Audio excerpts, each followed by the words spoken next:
Passen Sie auf beim Denken, liebe Zuschauer. Sie denken nach. Sie denken nichts Böses. Und plötzlich denken Sie quer.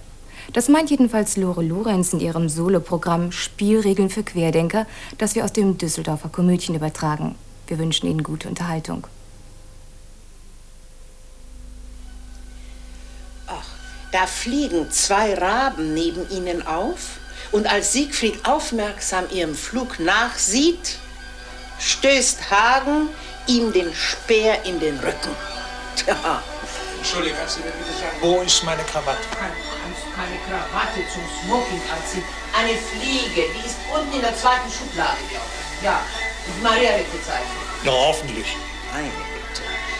Sterbend grüßt Siegfried noch einmal Brünnhilde und dann, warum nicht seine Frau? Ja, und dann tragen die Mannen ihn auf einem Schilde heim. Erschüttert. Kai, soll ich das Buch mitnehmen? Kannst du hier lassen, ich kenn's auswendig aus Bayreuth. Du Bildungsbürger.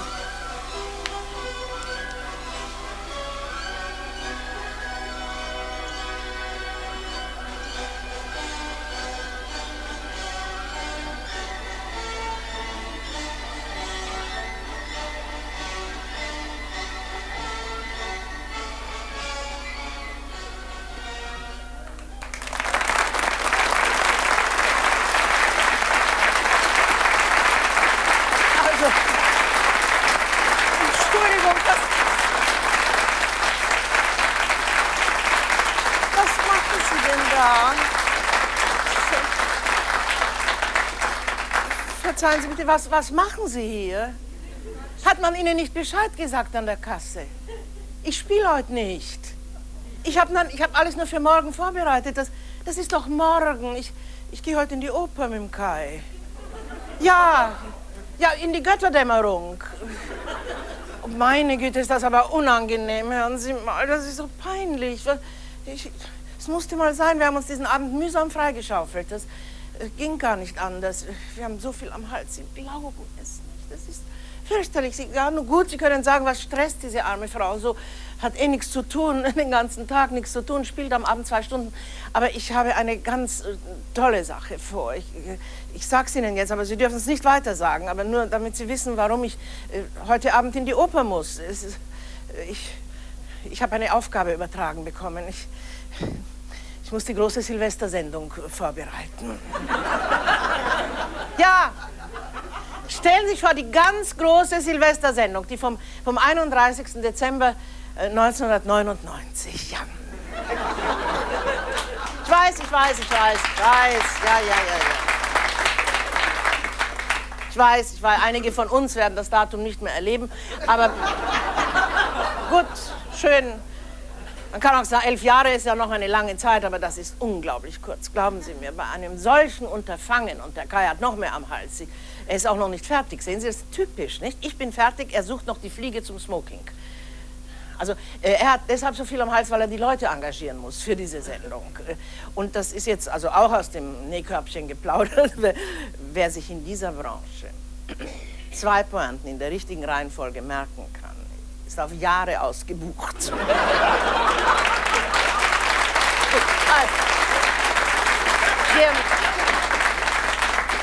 Wir nehmen die Sendung auf für eine private Produktion, aber ich glaube, es wird wahrscheinlich dann im Jahr 2000 von den Öffentlich-Rechtlichen gesendet werden, weil das die einzigen sein werden, die zwischen der Werbung noch ein paar kleine Beiträge bringen werden. Und dann, ich dachte mir, ich meine, wenn Sie schon mal da sind und wir müssen sowieso auf den Kai warten, könnte ich Ihnen vielleicht zeigen, wie ich mir den Anfang gedacht habe. Denn jetzt kann ich noch ändern. Wenn Sie meinen, das ist also nicht gut, dann also ich dachte mir Folgendes. Eine riesige 2000 hier oben. Also nicht hier, dann in diesem Studio. Eine riesige 2000 und dann wollte ich mich so zwischen den Nullen ja, so drängeln, ja. Und dann wollte ich eine Treppe herunter. Treppe ist gut, nicht? Treppe mit Dampf. Viel Dampf. Und dann komme ich also diese Treppe herunter und sage, meine Damen und Herren, immer wenn ein Jahrhundert zu Ende geht, kriegt eine eigenartige Stimmung auf. Und gar wenn ein Jahrtausend zu Ende geht, werden die Menschen auf eine merkwürdige Art unruhig. Sie haben Angst, dass sie den Sprung ins nächste Jahrtausend nicht überstehen. Im Jahre 999 haben sich in Europa in der Silvesternacht Tausende von Menschen in den Schnee gelegt. Nackt. Gab es damals noch Schnee. Also nackt in den Schnee geworfen, weil sie das nahende Ende spürten. Und heute? Ich bitte, Sie sind heute ungeduldig wie Kinder, die es nicht erwarten können, dass die Turmuhr 12 schlägt. Es ist noch Zeit, meine Herrschaften, gedulden Sie sich. Es ist erst 5 vor 12. Machen Sie sich bequem. Lehnen Sie sich zurück, sagen wir mal, in die 50er Jahre. Wenn Sie wollen, in die Golden Twenties. Das ist nostalgischer Zeitgewinn. Breiten Sie die Arme aus. Dann spüren Sie mit den Fingerspitzen, ja, Sie erreichen ihn noch, Kaiser Wilhelm II. Hier. Und mit der Fußspitze den Thronfolgerenkel von Helmut Kohl. So.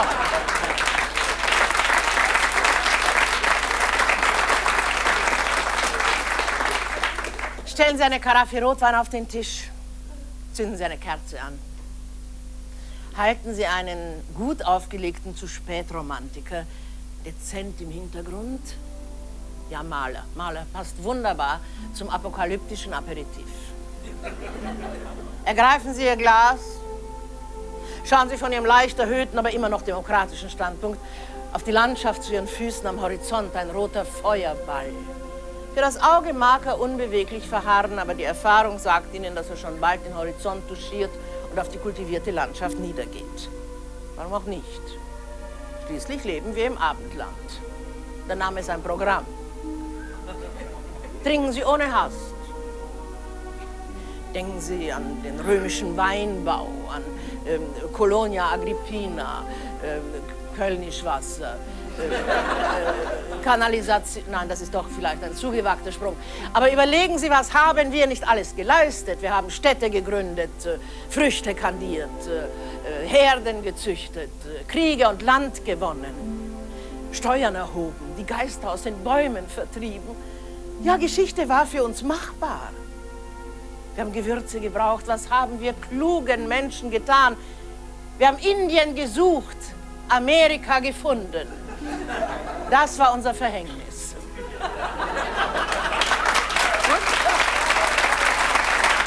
Also, meinen Sie, es kann so bleiben? Sie können es aber ruhig sagen. Ich kann es ja, wenn es zu elegisch wäre oder so, ich kann es im dritten Programm immer noch verwenden. Aber ich dachte mir, wissen Sie, ich komme so gut vom Hundertsten ins Tausendste. Und ich finde also, Amerika gefunden und Indien gesucht, besser kann man es nicht ausdrücken. Ne? Es ist Geschichte für Naturwissenschaftler.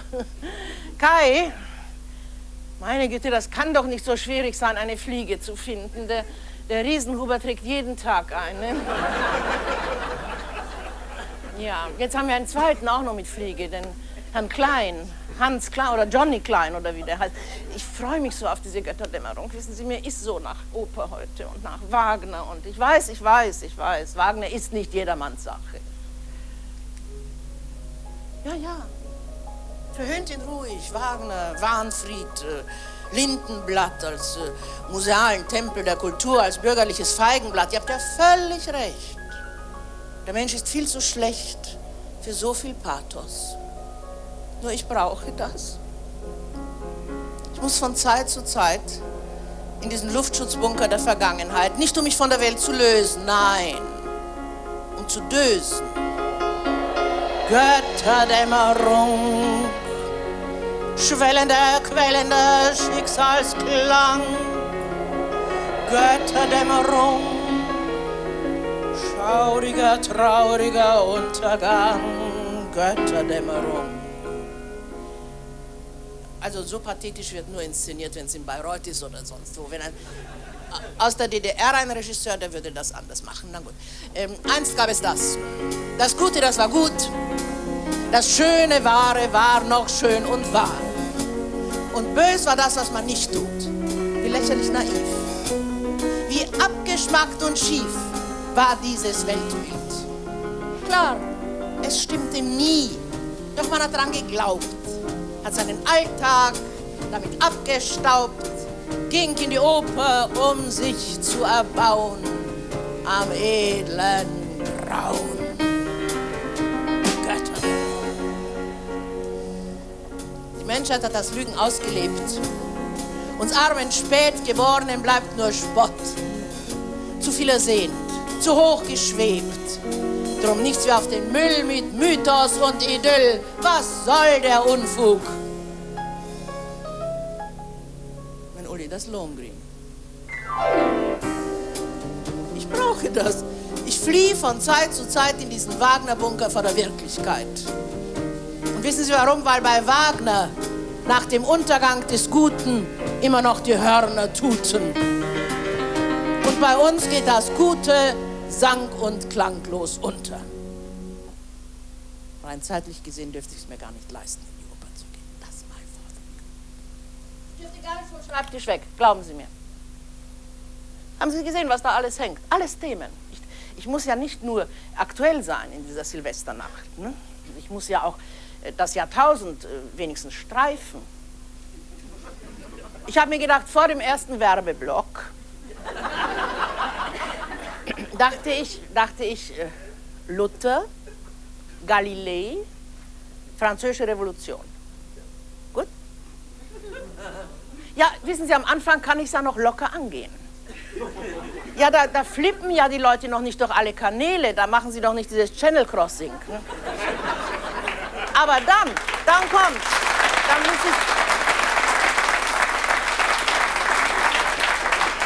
dann muss ich auf alle Aktualitäten eingehen, die noch also bis zum Jahr 2000 passieren werden. Also ich habe mir was notiert, Blüm tritt zum 12. Mal gegen Rau an. Ja, nun, ich weiß ja nicht. Dann von der Kabinettsumbildung müsste ich auch, ne? Da glaube ich ja, aber wissen Sie, so viel Aufwand für 6 Wochen. Ne?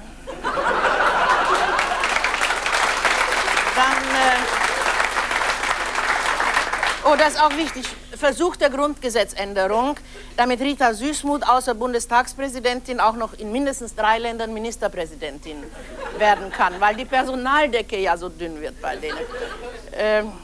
Was habe ich dann noch? Stoiber schlägt die Fremdenlegion für den Friedensnobelpreis vor. Beckenbauer droht mit Rücktritt. Dann, oh ja, das ist auch sehr schön, Sitzstreik von Feber-Chef Benningsen-Förder vom Zaun in Wackersdorf. Und 1993 wird Lafontaine aus der SPD ausgeschlossen, weil er für die Freitagsarbeit ist.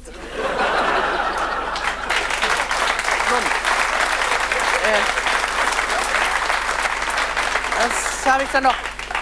Der Euro-Scheck gilt auch im Ostblock. Dann die große Möllemann-Affäre 1994, um die komme ich nicht rum. Er hoffentlich auch nicht. Und dann ist auch ganz wichtig, das darf ich nicht vergessen, den Besuch des amerikanischen Präsidenten in Berlin. Das war ja unglaublich, nicht? Der Bush hat mir auch leid getan. Er konnte ja nicht sagen, ich bin ein Berliner. Das wäre eine Doublette gewesen, nicht? Dann konnte er auch nicht sagen, ich bin ein Demokrat. Das hätte den Dukakis gekränkt. Aber ich meine, der stellt sich in Berlin hin und sagt, ich bin ein Republikaner. Also, aber da sehen Sie.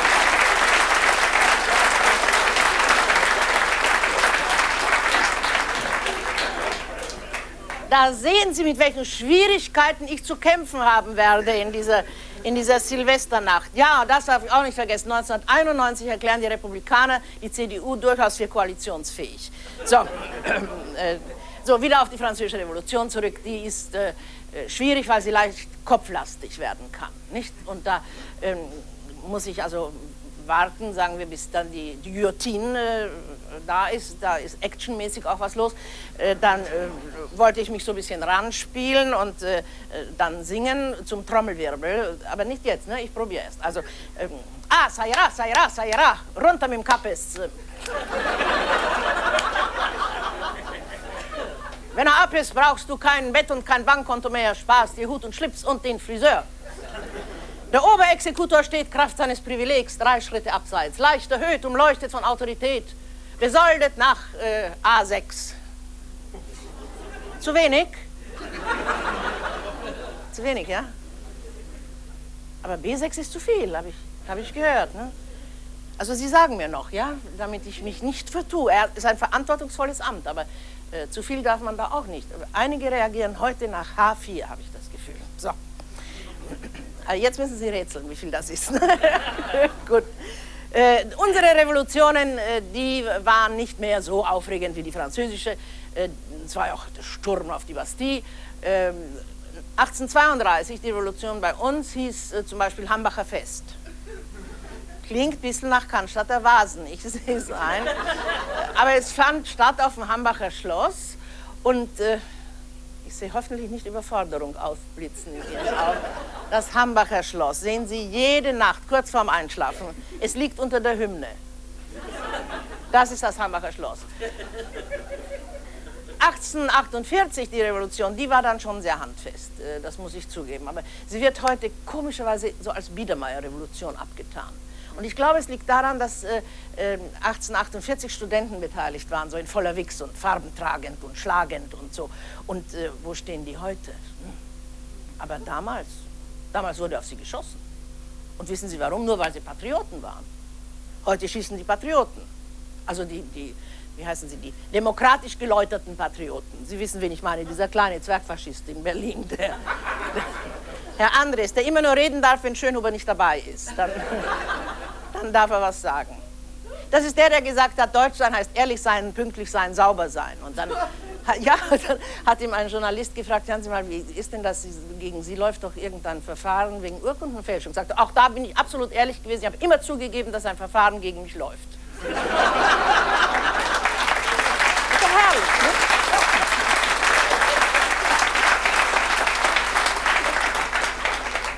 Also ich singe jetzt ein Lied über den Minister Z.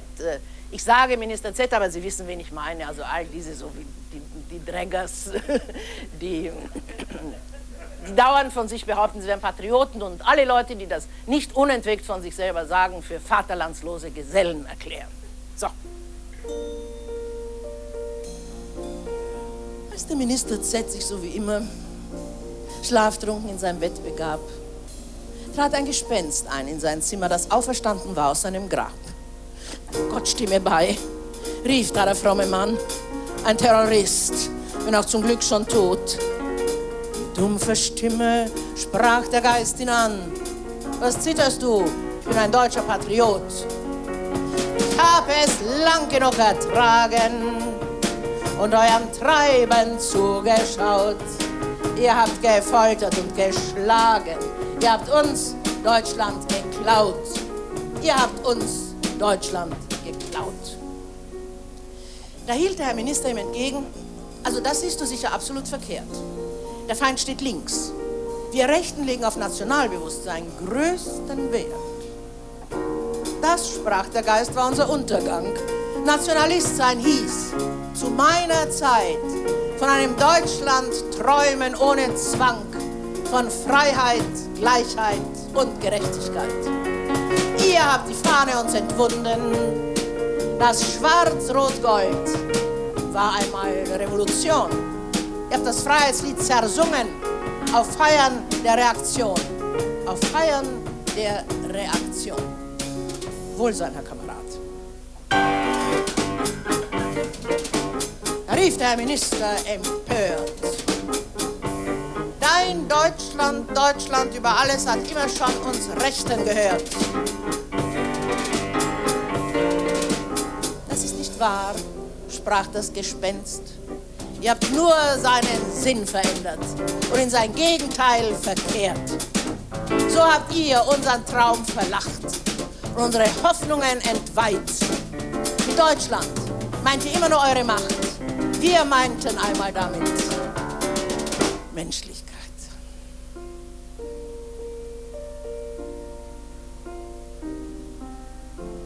Der Herr Minister wollte nicht mehr streiten.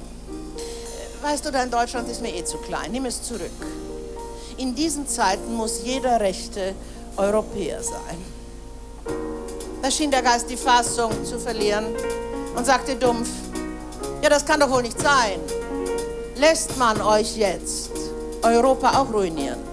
Wenn das geschieht, grab ich mich wieder ein. Hab es lang genug ertragen und eurem Treiben zugeschaut. Ihr habt gefoltert, habt geschlagen, ihr habt uns Deutschland geklaut. Ihr habt uns Deutschland geklaut. Uli, ich hätte hier gerne eine Dissonanz. Danke.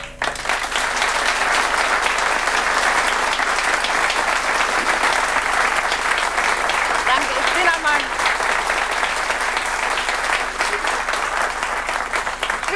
ich bin einmal gefragt worden, was ich denn gerne geworden wäre, wenn ich nicht Kabarettistin sein würde. Und da habe ich nicht gewusst, was ich antworten soll. Stellen Sie sich das vor. Ja, aber jetzt weiß ich es, ich habe es mir überlegt. Ich wäre gerne Fremdenführerin in der Walhalla.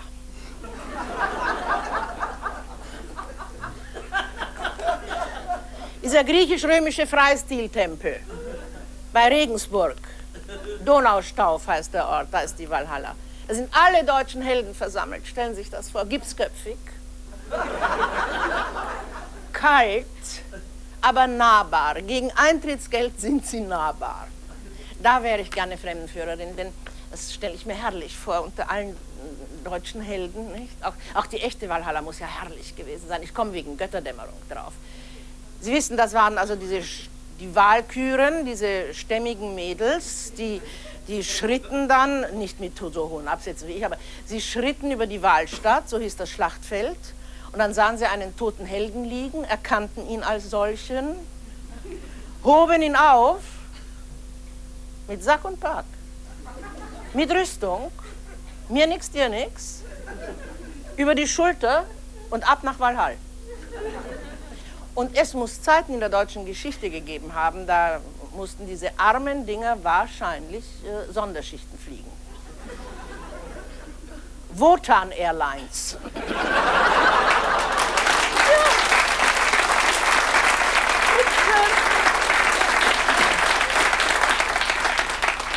Bitte stellen Sie vor dem Start das Schwertgeklirr ein und klappen Sie die Schilde in eine aufrechte Position.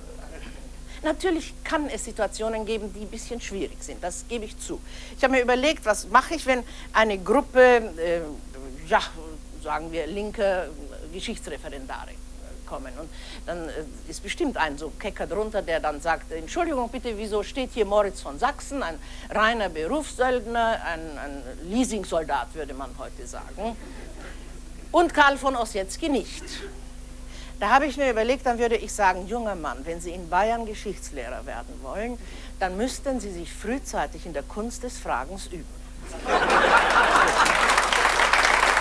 Ja. Oder kann ja auch sein, dass mich dann plötzlich einer fragt, bitte, wieso steht Goethe neben Gneisenau? Was sage ich da? Also mit dem Alphabet kann ich nicht kommen. Ne? Nein, das wäre zu blöd. Aber er steht aus alphabetischen Gründen neben Gneisenau. Dabei neben Goethe müsste Schiller stehen oder wenigstens Frau vom Stein. Aber die hätte keine Chance, denn diese 122 Gipsköpfe, alle männlich, 3 sind weiblich davon, 2 Kaiserinnen, eine Markgräfin. Also dagegen herrscht im Bonner Parlament das reinste Matriarchat.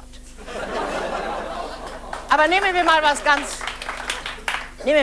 ganz Schweres. Es kommt eine amerikanische Reisegruppe aus Texas. Ganz schwer schon, ne? Sie wissen, das sind die auf Geschichtsfastfood abfahren. Haben nie Zeit, nie. Ja, höchstens 10 Minuten zwischen dem Nürnberger Bratwurstglöckel und der Mozartkugel in Salzburg. Von Geschichte wissen sie auch nicht viel, also Mittelalter ist für die ein Mann um die 40. Ja, nun stellen Sie sich vor, dann kommt einer und fragt mich, bitte, wo steht hier der letzte Bayernkönig? Ja, was sage ich da? Er müsste ja hier stehen. Ich finde diesen Streit so albern zwischen Rott und München. Da gehört er hin. Ja.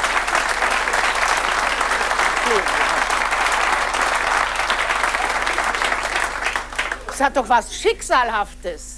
Direkt aus den Waldungen von Regensburg im Kampf Mann gegen Wild. abberufen in die ewigen Jagdgründe, zu Grabe getragen mit einem Trauermarathon von der Länge eines halben Oktoberfestes. Ja, die alten Götter leben noch. Der Mann gehört nach Walhall. Na, nun drücken Sie mal ein Auge zu. Doch, doch, das sind ehrenwerte Leute, wie wir.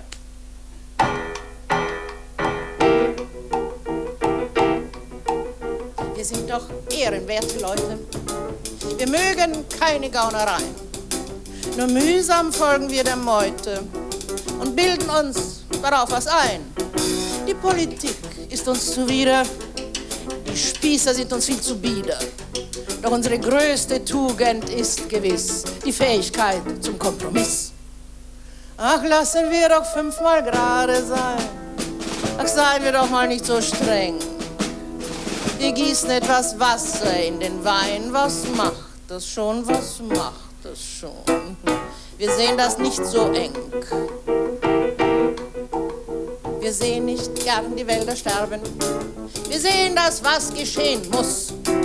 Das kann uns aber nicht den Spaß verderben am Porsche und am Überfluss.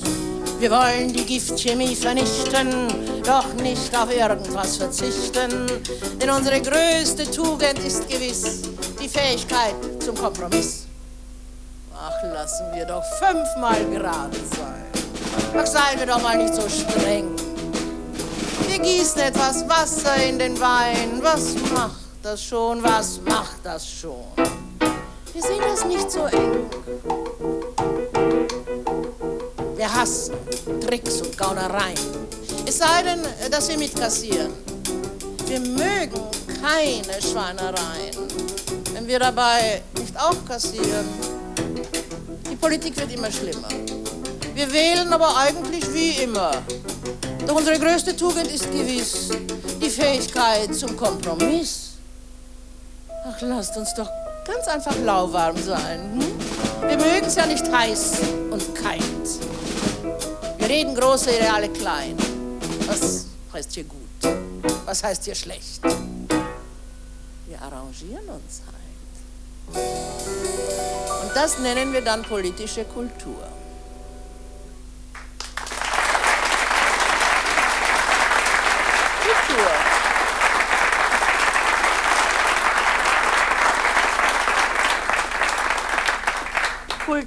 Kultur, was ist Kultur? Ich kann Ihnen nicht sagen, was Kultur ist. Ich kann Ihnen aber sagen, wenn Kultur ist. Kultur ist, wenn das große Haus gestrichen voll ist. Dann ist Kultur. Kenner der Szene sprechen vom intendierten Theater. Theater mit Intendant. Man teilt es ein in 3 Sparten: Klassiker, leichte Unterhaltung, Sozialkritisches am Stück. Das hat den großen Vorteil, dass man Klassiker nicht mehr unbedingt auf heute trimmen muss. Ach, wissen Sie, endlich einmal wieder Schillers Räuber sehen zu dürfen, ohne an die Deutsche Bank denken zu müssen.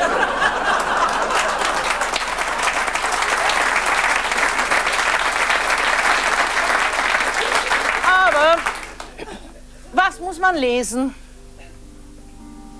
Da war es noch gar nicht so lange her. Da hatte man Uwe Barschel zu Grabe getragen, ganz vorsichtig, um ihn dann schließlich doch fallen zu lassen. Da erschien er auf einem Plakat in Heidelberg. William Shakespeare und Uwe Barschel. Macbeth in the Bathtub. Ein Karrierist inszeniert seinen Abgang dans son Kabarettzimmer 317 in friedlichen Genf, wo es schon immer abgerüstet wurde oder zumindest die Obergrenzen des Wahnsinns festgelegt wurden. Da stieg Barschel ab. Das Hotel Beau Rivage führt in seinem Prospekt den Slogan: Hier steigen Leute ab, für die das Leben noch eine Kunst ist. Im Hotel Beau Rivage, im schönen Genf, Zimmer 317, auf dem Bett ein aufgeschlagener Sartre. Also wenn das keine Kultur ist, also doch eine handgeschriebene Dramaturgie mit geschickten Regieanweisungen. Wo aber verschwand die Flasche Bordeaux? Wer ließ das Badewasser ein?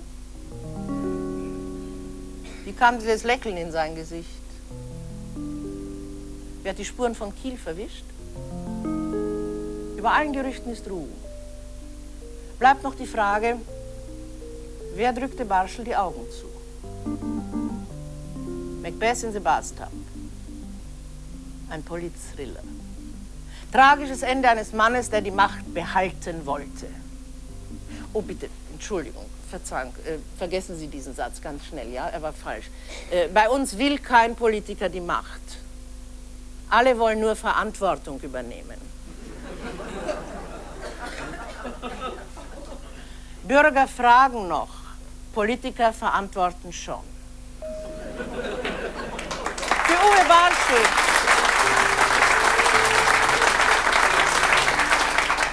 Für Uwe Barschel muss niemand mehr Verantwortung übernehmen. Die Angelegenheit ist beigesetzt. Die Bundesregierung hat damals schon, als sich die Schlagzeilen überschlugen, die Schweizer höflich um Selbstmord gebeten.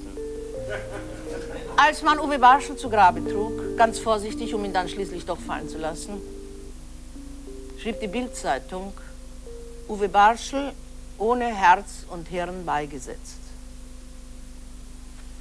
Da sage noch einer, Bild lügt.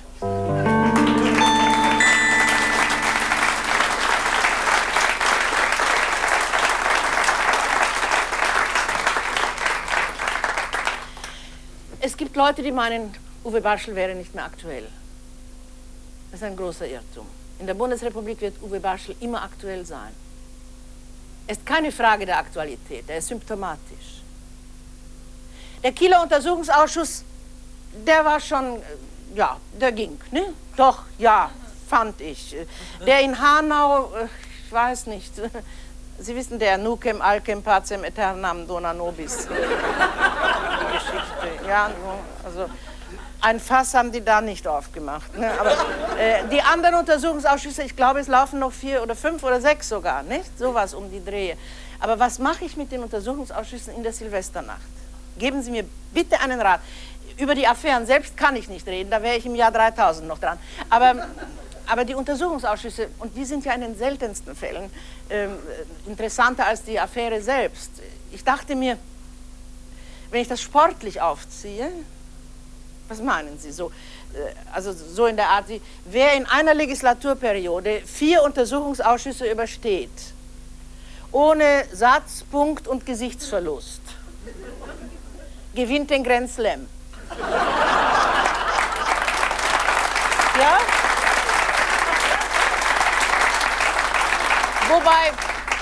Wobei Graf nicht unbedingt mit Steffi gleichzusetzen wäre, in diesem Fall. Kai, der hat die Fliege immer noch nicht. Kai, wir haben die Ouvertüre schon versäumt. Ach, und ich habe mich auf die Ouvertüre gerade so gefreut. Wissen Sie, ich wollte einmal so richtig schönes, riesiges, großes Orchester hören. So. Oh, bitte entschuldigt. Ich habe das nicht so gemeint. Nein. Entschuldigt bitte, ja, das ist der Ulrich Jokiel am Flügel.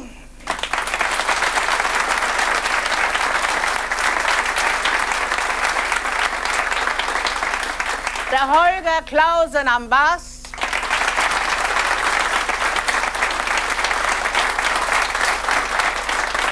Und der Wolfgang Filz am Schlagzeug.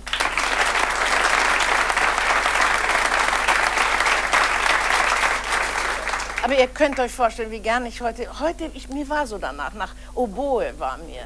Ja. So, ist das das? Nee. So ist es. Fagott ist das, ja? So.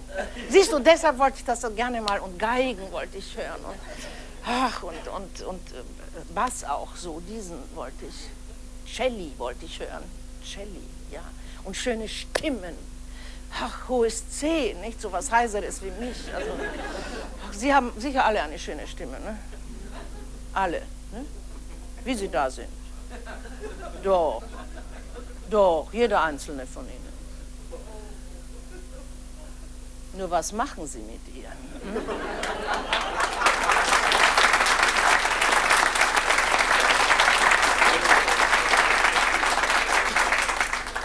Alle 4 Jahre brauchen Sie sie mal.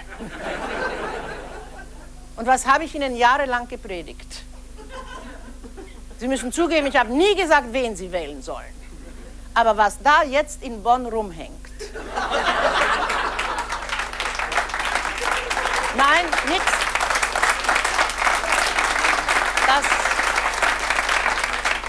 Das nehme ich nicht auf meine Kappe. Ich weiß, Demokratie ist eine schwierige Staatsform, klar. Sowas hat ja einen Scholz überhaupt erst möglich gemacht. Ja, er geht zu Springer, haben Sie, glaube ich, heute früh gelesen. Ja, vom Tiefflug zum Tiefdruck geht er.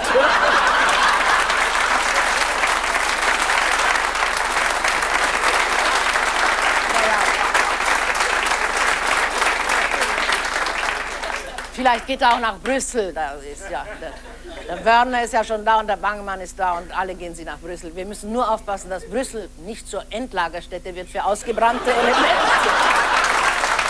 Das wäre schon dumm.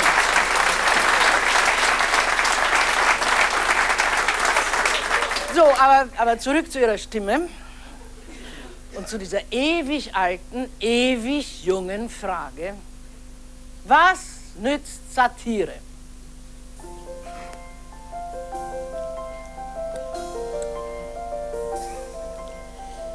Die Frage wird gestellt, seit Menschen fragen, vermutlich lange schon auf dieser Welt. Vielleicht in jenen Affenkindertagen der Menschheit hat ein Affe sie gestellt. Was bitte kann den Spott schon viel erreichen? Lächerlichkeit tötet selten, meistens nie. Wen konnte eure Säure schon erweichen? Die Macht schlägt sich belustigt auf das Knie. Dann sagt sie Stopp und lässt ein bisschen schlagen. Nach Möglichkeit nur so, dass es schnell heilt. Was nützt es, seine Haut zum Markt zu tragen? Der Markt für Menschenhaut ist aufgeteilt. Es stimmt. Satire nützt nur der Verdauung. Doch bitte, was geht ohne Magensaft? Es käme zu einer ganz banalen Stauung und diese hat schon manchen hingerafft. Wir haben es besser heute in unserer Spötterrolle als früher Narren, Troubadoure, weil ja, die hatten eine andere Erfolgskontrolle. Wenn die gut trafen, traf die oft das Beil. Das ist heute Gott sei Dank nicht mehr die Regel. Also in unserem Teil der Welt nicht überall. Heute dämmt man uns im Funkhaus nur im Pegel und wenn es nicht anders geht, von Fall zu Fall. Mit Geistesblitzen kann man nicht erschlagen. Nicht Blutgerichte, sondern Wortgefecht. Ach, nur hier und da tappt man sich beim Fragen. Ein bisschen Mord wäre manchmal schon nicht schlecht. Es stimmt. Satire dient nur der Entladung von Trieben, die das Leben in uns staut. Ein böser Text ist eine Übertragung von Lüsten, die man nicht zu leben traut. Ich gebe zu, es schafft mir Vibrationen, zu zeigen, wie die Macht den Macher macht. Die Frage, ob die Fragezeichen lohnen, hat mich von keiner Frage abgebracht. Und unterstellt, die Wolkenpilze steigen. Wir singen uns ein kleines Lebewohl. Das ist mir lieber als verdrossen schweigen. Wer vor der Zeit schweigt, schweigt sich tot, jawohl. Es gibt noch eine Lunge voll zu schreien. Noch einen Wunsch, den ich mir gern erfüllt. Wenn Asche fällt, wollen wir nicht Fische sein. Bevor das Meer kocht, wird nochmal gebrüllt. Es stimmt. Satire schleift nicht die Raketen. Noch keine Bombe wurde totgelacht. Noch gilt die Wahl, sich trollen oder treten. Ich wünsche uns, ihr habt eure Wahl gemacht.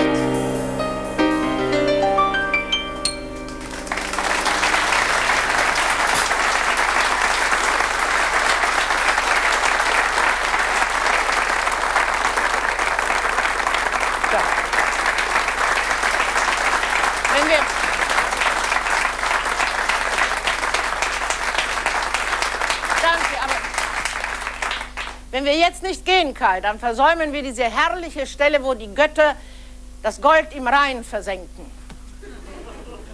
Es ist herrlich, die Stelle, aber auch blöd. Ne? Gold in den Rhein. Aus dem Rhein holt man das Gold raus. Das heißt, man holt den Dreck raus und macht ihn zu Gold.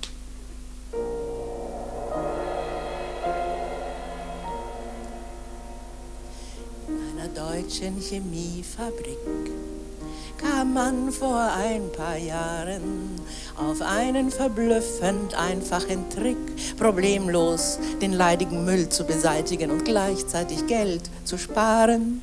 Diesmal ließ man sich nicht ertappen. Man goss das Gift nicht in den Rhein. Man ließ es nicht im Meer verklappen. Man formte es zu einem Stein.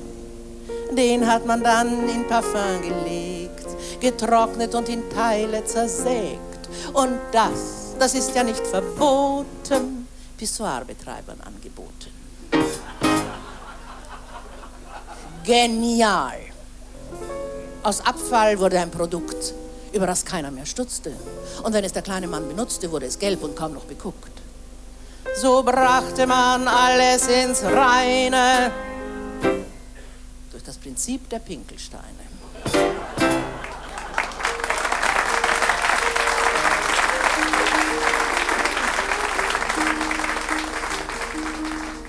Wie die Kulturwelt der Eisenzeit geprägt war durch das Eisen, so prägt heute unsere Wirklichkeit das Pinkelstein-Theorem. So kann man angenehm Probleme zu Würfeln schweißen. Zum Beispiel das Problem mit Kriegen. Kein Krupp mehr, den ein Fluch ereilt. Man ist auf Volksaktien umgestiegen. Das Böse wird gerecht verteilt. Und beutet man die einen aus, ziehen andere den Profit daraus. Und die dritte Welt und dieses dumme Gewissen, da können alle darauf, na, sie wissen schon. Genial! Aus Abfall wurde ein System, das Keinsmal ein Markenzeichen. Und sehen wir im Fernsehen Kinderleichen, dann spenden wir was. Ja, ist das nicht bequem? So bringen wir alles ins Reine durch das Prinzip der Pinkelsteine.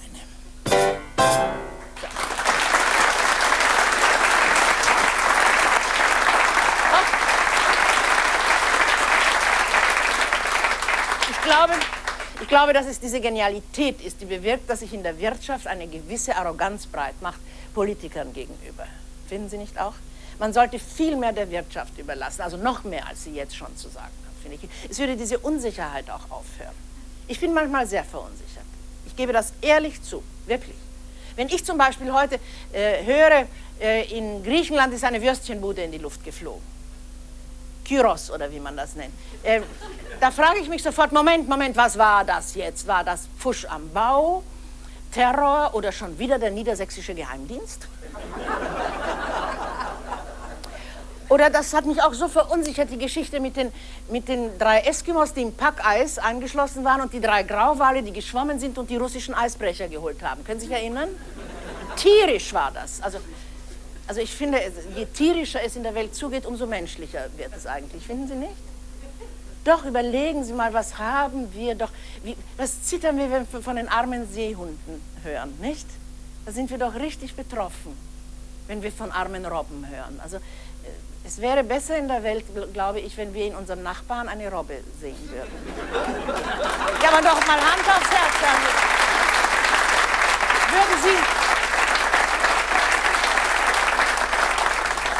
Überlegen Sie mal, würden Sie auf der Autobahn mit 180 Sachen noch auf die Lichthupe reinhauen, wenn in der Ente vor Ihnen 2 Robben säßen?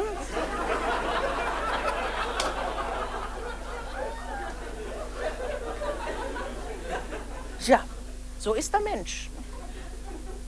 Aber was ist der Mensch? Was ist der Mensch? Ein Raubtier? Ein unbequemer Gast auf Erden? Krone der Schöpfung? Ein mit roten Blutkörperchen vollgestopfter Hampelmann? Ist der Mensch ein Attentat der Natur auf sich selbst? Oder nur eine schlechte Laune der Natur? Ist der Mensch autonom? Im wahrsten Sinne des Wortes Homo sapiens, der mit dem großen Gehirn, diesem lautlos arbeitenden Selbstmordinstrument, von der Konsistenz eines frischen italienischen Schafskäses, wie man ihn auf jedem Bauernteller findet. Ist der Mensch doch ein Irrläufer der Evolution? Kann er überhaupt in Gemeinschaften leben? gibt der Mensch berechtigten Anlass zu Hoffnungen. Wenn Gott tot ist, wie lange macht es dann noch der Mensch? Keine Panik. Wir schaffen das schon. Doch, doch, über unseren Häuptern verwittert zwar bereits der Humanismus, das Gesicht des Menschen verschwindet, als wäre es am Meeresufer in Sand gemalt, schrieb ein Philosoph. Hoho, so, die Philosophen, ruft Karl Marx aus dem Grabe, die Philosophen wollen die Welt immer nur verschiedentlich interpretieren. Es kommt darauf an, die Welt zu verändern. Mit einem guten alten deutschen Wort, Perestroika. Und stünden wir jetzt in Moskau auf dem Roten Platz, wo der Genosse Lenin in seinem monolithischen Mausoleum fast täglich die Parade der Freiwilligen inspiziert, würden wir merken, dass der Genosse Lenin in diesem Moment den Kopf hebt und sagt, da.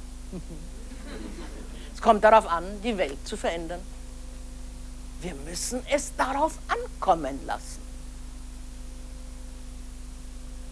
Schon wegen unserer Kinder. Erinnern Sie sich noch? An jene unverschämte Zuversicht, mit der die Eltern ihre Kinder einst umgaben. Dieses, du sollst es einmal besser haben. Das gestern war nur ein Linsengericht. Das morgen war Sekt und Kaviar. Wie selbstverständlich das war. Doch während die Menschen rechts herum tanzten, Verbrechen verdauten, Herzen verpflanzten, Atombomben bauten, Computer erfanden, kam ihnen die Zukunft abhanden. Es gab mal eine Zeit, die wie ein permanenter Frühling war, in dem sich jeder auf den Sommer freuen konnte und auch der Ärmste sich in einer Hoffnung sonnte. Schon damals war unsere Welt in Gefahr, doch wir dachten, ach, die Menschheit schafft das schon. Echt glückliche Generation.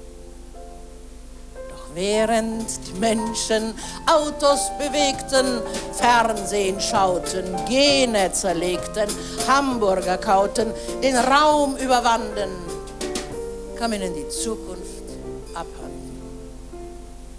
Es ist uns peinlich, Enkelkinder, doch wir können es nicht verschweigen, wenn wir euch unseren Nachlass zeigen. Eine Position ist leer. Ihr kämt ja doch dahinter. Es gibt keine Zukunft mehr. Wir haben euch gelehrt, wie man der eigenen Fantasie entgeht und wie man Geld verdient, fast ohne jede Mühe. Wir lehrten euch den Tanz um unsere heiligen Kühe, wie man sich mit dem Winde dreht. Doch fragt uns nicht, wie man lebt und liebt, wenn es keine Aussicht mehr gibt. Denn während die Menschen an Kriegen verdienten, die Börse studierten, die Meere verminten, Politiker schmierten, Konzerne verbanden, kam ihnen die Zukunft abhanden. Einfach so. Kam ihnen die Zukunft abhanden.